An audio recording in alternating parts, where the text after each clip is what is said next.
Welcome, friends. This is Archangel. Male devaluation is reaching epidemic highs, and this is blatantly demonstrable by the rise of men's rights. Men's rights is the logical response to rampant male devaluation in our society, much like civil rights was the logical response to the abhorrent treatment of African Americans for far too long. Group resistances rise whenever there is imbalance. Feminism was an eventuality to traditionalism. Females were stymied in public involvement and sought recourse. Male advocacy has risen also as an eventuality to imbalance and injustice, far more entrenched and more sweeping in its scope. Males are rising against traditionalism and feminism, against everything. Yet the male sex has been used and disposed of for century upon century, indeed for millennia. Neither equity nor justice has ever pardoned the group which has been manipulated and abused the most: males. Along with our technology has come a resistance to male usury, and it's about time males unite and seize what has been usurped from us: our beauty, our worth, our power. However, as always, when virgin ground is broke, there is incessant debate as to the most expedient direction to go. And indeed, there is fighting at the helm of the anti-misandry ship.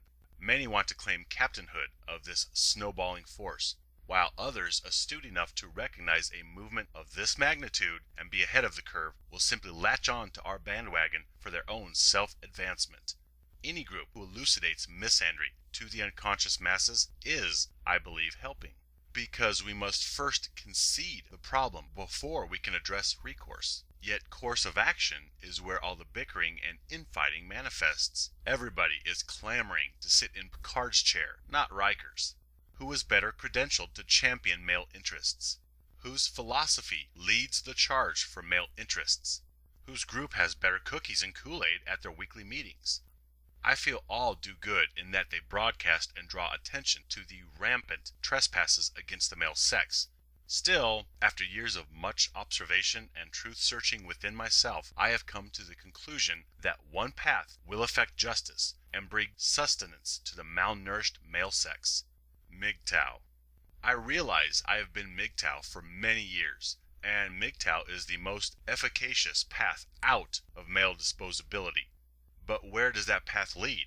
To many, it begins a journey of self-discovery. MGTOW is not an end, but a beginning, an epic quest of power and value reclamation.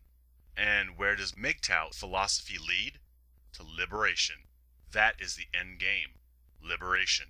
Many men, such as myself, have come to the same conclusion all on their own, without influence from other males or internet sites. More and more males around the world are coming to the realization of MGTOW all on their own, just as I did.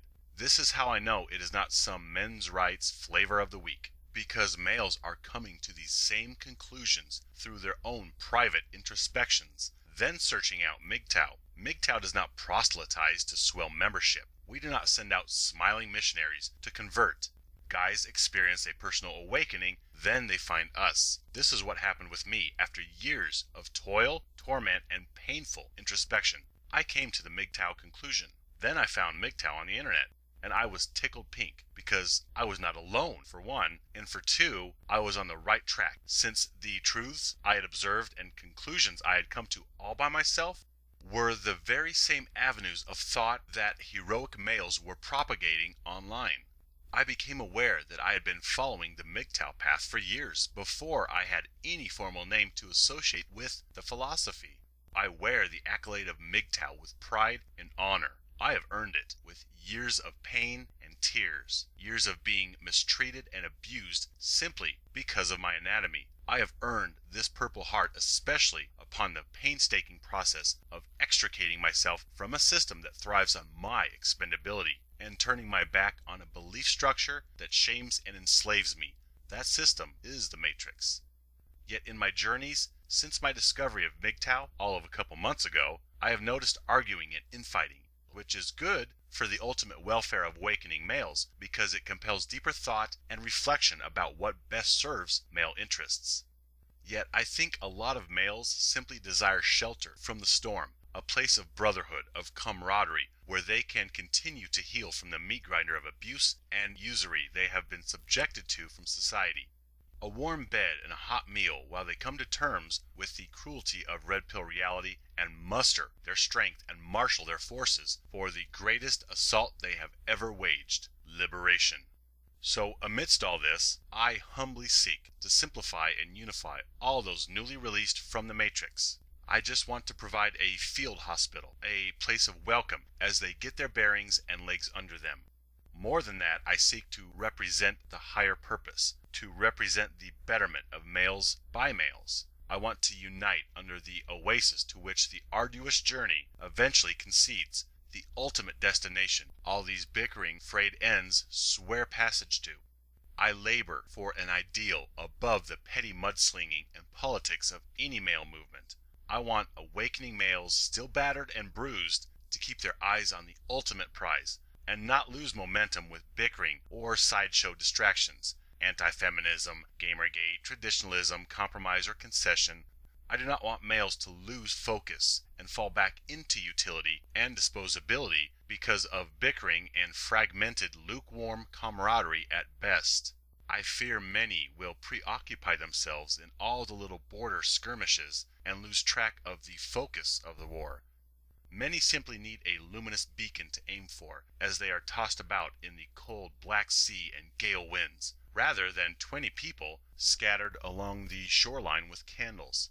I know, because this is what I needed. I desired camaraderie, not a false flag or popular dogma of the week, but a purpose and an end game, free of specific dogma or finite associations or discipline, but simply an end result which empowers males. It's easy. There is a problem. Males are devalued. Now we need a solution.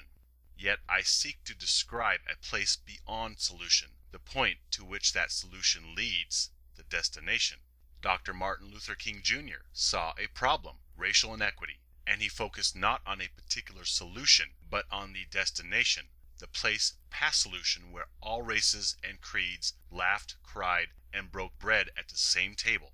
Now absolutely we do need people concerning themselves with organizations and tenets, philosophy, etc. But my purpose is to free males from the matrix and support them upon awakening, and I think an end goal of freedom facilitates recovery better than squabbling over which path is best suited to get around the guards and barbed wire fence. Yes, I am an idealist, but then so was Jesus, Gandhi, Mandela, Martin Luther King. This is not about me, but rather the welfare of males and of future generations of males. So I contemplated, what is the bigger picture here? To what end do all these fractured men's rights organizations speak? What is the end game? What is the best case scenario? Cessation of all male devaluation and disposability. Freedom, justice, equity, empowerment. Then I realized I could quantify it further and represent all these ideals in one statement. Liberation. Liberation from abuse. Now, concerning the best path to liberation, I believe MGTOW is it, for the simple fact that it is the philosophy I came to on my own, meaning that other men will come to the same conclusion, all on their own, all around the world, without sway from anyone else. It is an inevitability. If you are bullied, abused, and shamed every time you go to the playground, eventually you stop going to the playground. Simple as that. Easy peasy. It's called logic. Oh yes, many will try to mitigate playground decorum. Please don't kick me on the monkey bars, or push me off the merry-go-round, or push me off the tire swing. Come on, guys, no name-calling from 2:30 p.m. to 4 o'clock p.m. Yeah, by doing this, you are simply trying to modify a broken system. Yet more and more males are fully realizing the playground was not set up for their benefit. It doesn't care about their fun or happiness or suffering. So abstinence or withdrawal from playground patronage is the logical conclusion to any such quandary. We are like society's grand chimpanzee experiment to see if we stop touching something that shocks us every time we touch it. Furthermore, I think MGTOW is a logical and justified response that any maligned, abused male in a misandristic culture eventually comes to. And the beauty is it is a response that is self-explanatory and works. You need not adhere to manifestos or organizational membership or voodoo or goat's blood. Still, I observe MGTOW as not an end but a path to a higher end, which is male liberation. I align myself with the larger, big picture. I think many do. I postulate that more prisoners would have found more hope in contemplation of liberation and action to that end, rather than venting frustrations in an Auschwitz rights activists group or a voice for Dachau prisoners, where they would try to gain concessions within a broken system. And I mean absolutely no irreverence or disrespect with these references. I am simply making a point.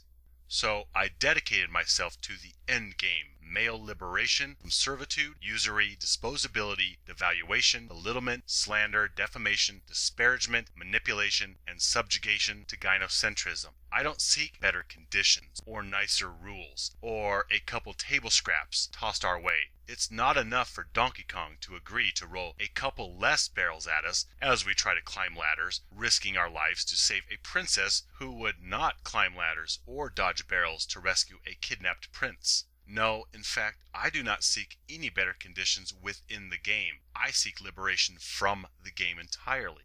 The game is set up on misandry and runs off of male disposability. The game is not fixable, so liberating oneself from the game is the only end game of true import.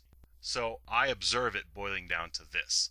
Male devaluation and disposability is the problem. MGTOW is the solution, and liberation is the end game.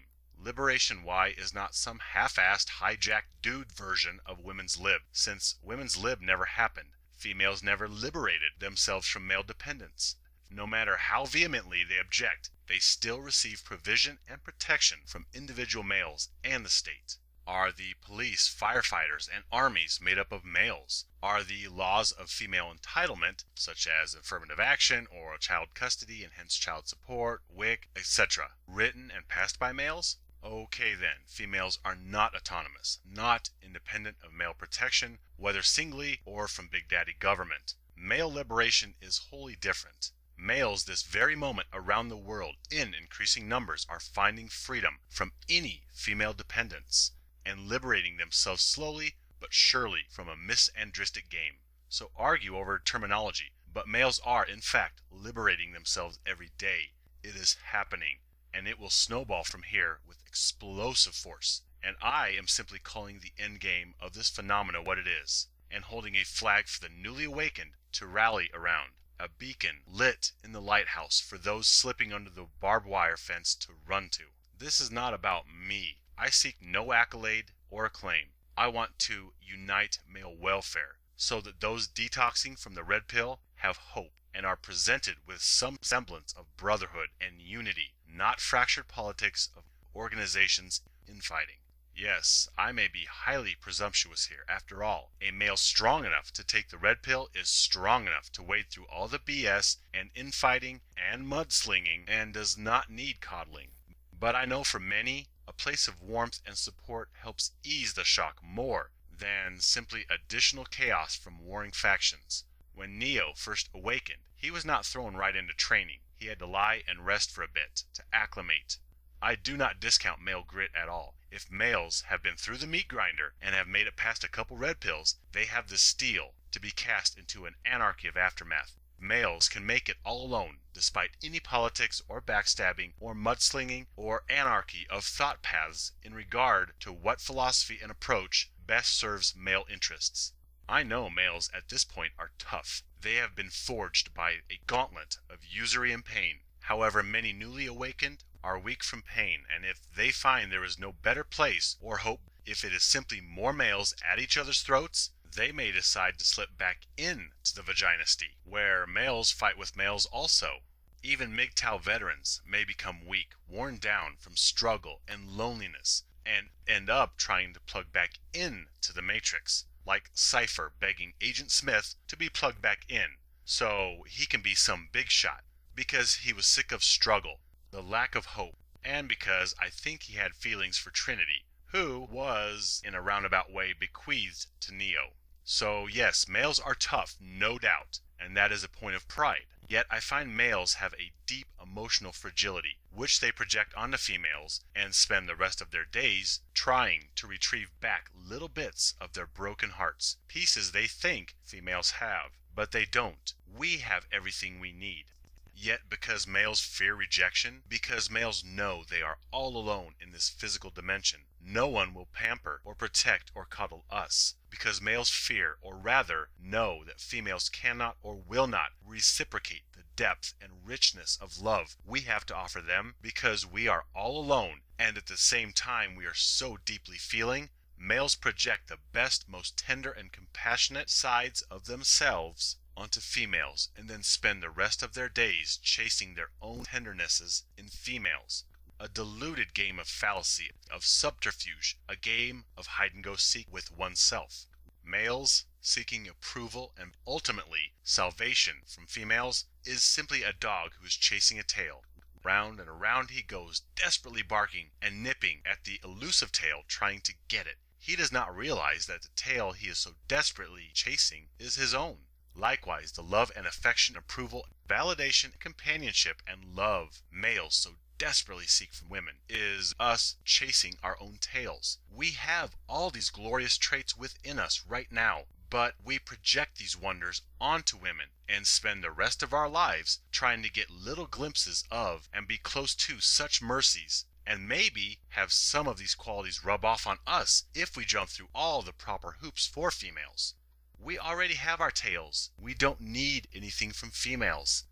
Still, I realize this may ring hollow to a lot of males. All this esoteric beauty and value is within talk is little solace for the legions of males who seek warmth and shelter within a female presence.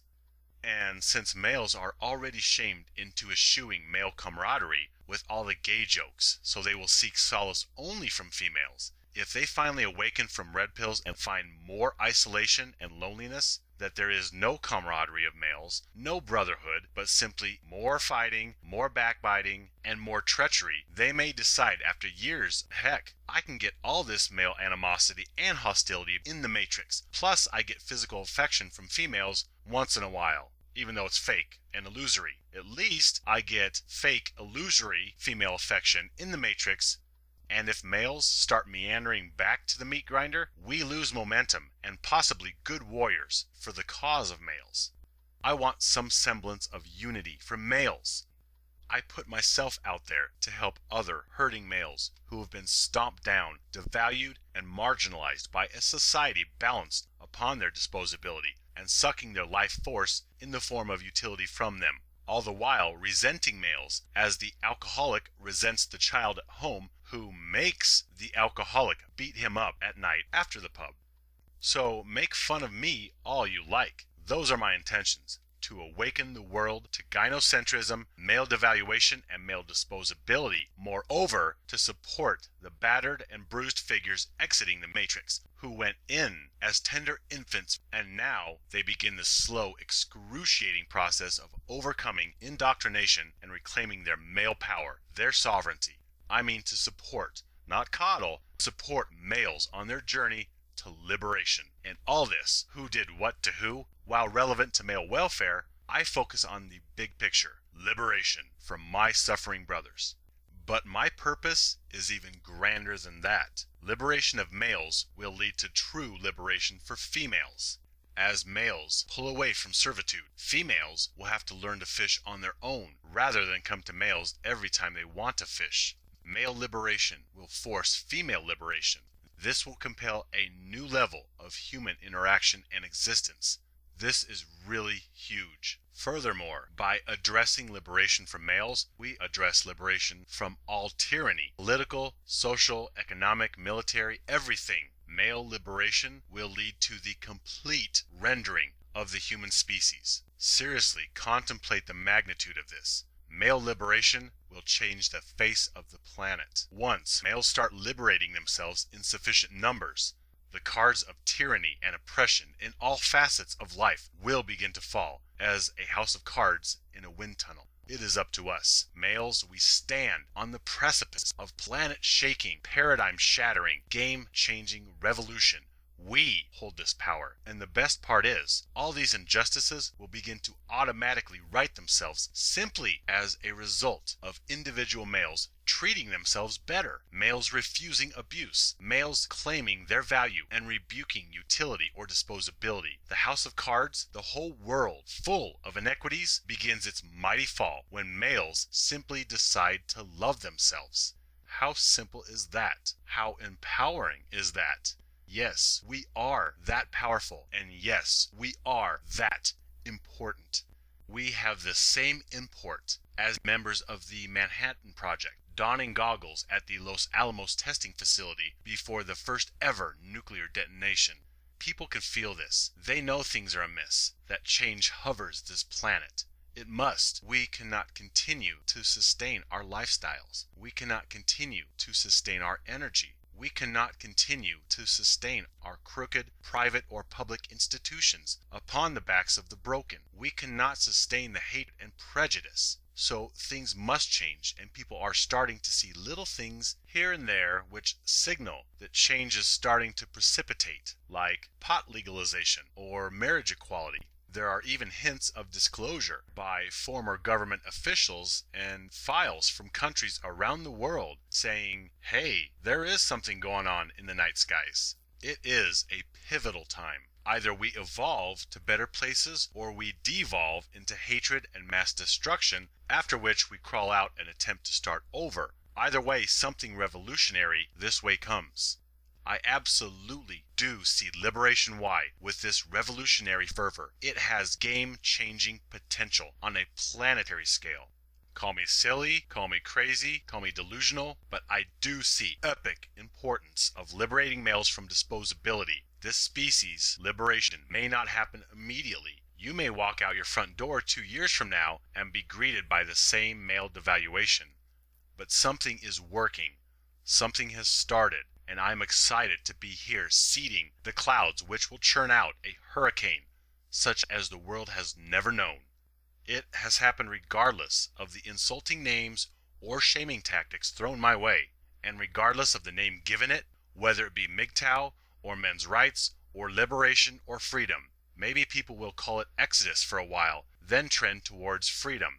Names are inconsequential. Names are simply interchangeable monikers describing the same phenomena, males turning their backs on subjugation and servitude.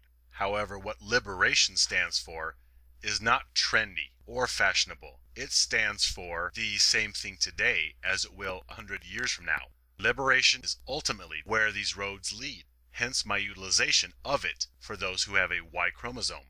We need a beacon for males to hold fast to, not bandwagoners waiting to pounce on the newly awakened if they don't adhere to our particular brand of male activism, or they settled upon male empowerment philosophies that are too lukewarm, or too extreme, or too sweet, or too sour, or too orange with purple polka dots. I have been MGTOW for many, many lunar cycles. From simple men's rights awareness to MGTOW, I have run the gamut of any and all scenarios applicable to male welfare, and have ended up upon MGTOW. I have earned my voice and my right to hold a torch through countless years of blood, sweat, and the torment of endless tears. Even if my cheeks remain dry to the world, there has existed a sad clown, a hurt little boy, and a fallen warrior within me who has never known dry eyes. Simply by being born into servitude, I have earned the right to rally on behalf of males still in bondage.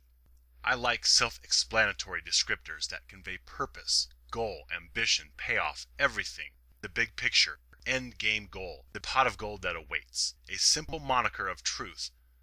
Males have been nothing but doormats and discardable shovels to society and females. No more.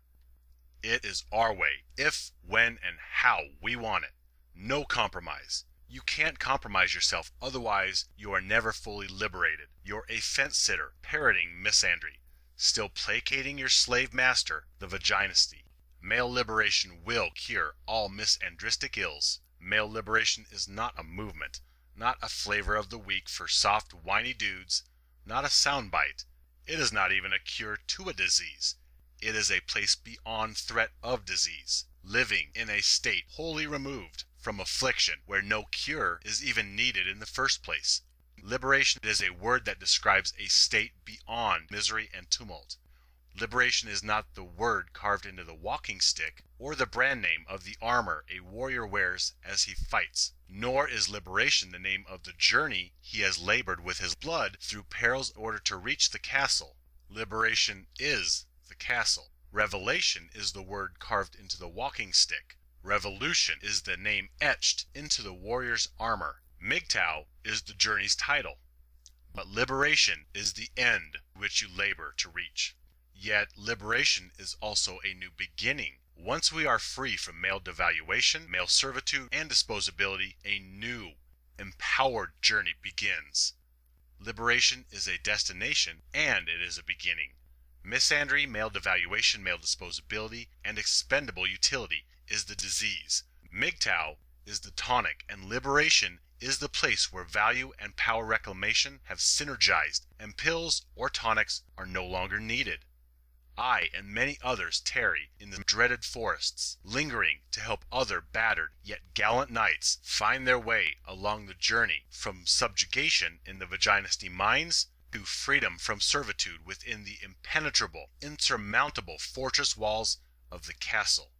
I penned Green Eggs and Man to be a red pill for humanity, the sniffing salts to arouse the unconscious masses from bigoted slumber. Indeed, many are past the red pill ABCs, but there are billions of males out there who are still slaves, billions of males who have no idea their level of subjugation, billions of males out there that have no idea there is a rabbit hole. Green Eggs and Man is my 50-foot neon sign pointing right to the very rabbit hole itself. Its purpose is awakening the ignorant or naive. The elders of liberation, they are acutely aware and awakened to male disposability, but so many are not. Thus I must start from ground zero and nail point after point, example after example of male devaluation in order to get a foot in the door of the closed-minded drones servicing society. You don't give an infant a hamburger. They cut their teeth on milk and formula, then blended food, and finally solid food. My purpose is to awaken the unconscious masses and cut their teeth on the ABCs of misandry, just as Morpheus had to slowly build the picture as Neo awakened to reality upon freedom from the Matrix. So I broke it down example after example, yet I do not compromise or infantilize anything. I slip calculus concepts in between the basics. Still, you do not throw the hypothermic into boiling water to warm them up. When Neo told Morpheus that his eyes hurt, Morpheus responded, "That's because you've never used them before." Males under the thumb of servitude have never really seen reality with their true eyes, and so Green Eggs and Man recounts what is really going on so we can awaken others from subjugation. I seek to cause a paradigm shift, which will empower males and end their slavery to females. And, worst case scenario, things go on like they have for hundreds of years, and nobody even recalls liberation who, or MGTOW what. If I do nothing more than help one other male realize his beauty and worth, and together we limp off the battlefield, heads held high, turning our backs on the war, liberating ourselves from redundant conflict, if I only help one other male, I am a success. If I plant a partial seed that may spare one other male from the misery male devaluation and disposability has wrought upon me and millions of other males, then I will consider it a glorious triumph. I am not here for anything other than to support the broken and prevent the newly wounded. I do have that bigger picture idealism. Men's writers, they can mock me. Feminists can mock me. Traditionalists can mock me. Every last slave of the Vaginisty can mock me. You can criticize me as a salesman, as a David Koresh trying to sequester a cult following. Throw any insult you like my way. Insults embolden me. Shaming tactics power my resolve. I am not here for approval nor popularity. I am here for the little boys that are being indoctrinated this very minute as worthless, disposable tools. I am here to lend my shoulder as support to all the former boys, now men, hurting from the brutal abuse their brainwashing has wrought upon them. And hopefully we can reach our brothers around the world before they put that steel barrel in their mouth and pull the trigger. Go ahead, try your shaming tactics, as I laugh at your feeble attempts to sway my silence in conformity. I get emboldened more to MGTOW and liberation with every insult hurled my way. For every mockery or shaming tactic issued my direction, I am forged with defiance against the very injustice that prompts such shaming tactics in the first place. Go ahead, please criticize me. I grow stronger, and my resolve sharpens as that of a sword upon the grinding wheel. Because I see, misandry, I have suffered under its lash all my life, and I know this is real, and I know other males are hurting, and I know the hurt that awaits our young boys in the future if male devaluation continues its downward spiral. I know millions of males right now are hurting because of male devaluation and forced disposability. And the rest of males don't realize they are hurting because they don't recognize the usury that consumes them. Oh, it is that dire, and it is that important. You think I exaggerate and stir the pot with fantastical dramaticism. I'm being a drama queen, creating a false dilemma. Okay. Tell that to the males that swallow bullets from pistols in their mouth every day because of pain precipitated by male devaluation and societal male disposability. Male devaluation is real, it is here, existing this very second with a solid tangibility in the shape of a cold steel barrel resting on some male's tongue somewhere. Misandry has real everyday effects and ramifications. It is not simply a disconnected, obsolete form of dudes on the web crying in their Cheerios because they are beta losers. Oh, you bet, I am such a drama queen, stirring up false dilemma. I am merely engaged in hate-mongering because some filly broke my heart in high school. Yeah, tell this to the males killing or mutilating themselves because they are abused, discarded, because they can't get a date, because nobody cares about them, or they can't find the right one, or because they get passed over for a job because of a quota, or have to give up money, freedom, and his kids to a female, or because he is mocked and shamed into soul-crushing servitude to the vaginisty.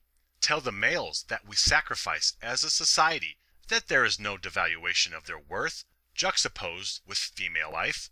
Tell males that die defending anonymous females, or those forced to give a seat on the life raft to a female, or the males that cry alone in the darkness because nobody cares about them. Tell them that Archangel is making up conspiracy theories. Look into the eyes of little boys and tell them with honesty and genuine sincerity that their life is as valuable as their sisters' lives. Tell them that their future is bright and all is well and happiness awaits them. Male devaluation is not a made-up affliction of fringe elements of the male sex venting to one another on pixelated platforms. No, misandry, male devaluation, usury, and expendability is real and is happening this very nanosecond around the globe. Pause with me for a moment. Now, contemplate how many males around the globe were mocked, used, abused, marginalized, disparaged, belittled, besmirched, slandered, and disposed of in that brief pause. This demon is real, and it is hurting males right now. MGTOW is the path. Liberation is the end game, to liberate those with a Y chromosome from devaluation, abuse, and disposability. Some liberated males may retreat and lick their wounds. That is totally fine. Those who would mock or criticize male liberation simply do so out of ignorance. Liberation of the Y chromosome does not mean male superiority or patriarchy or dominance or selfish narcissism or apathy and non-caring.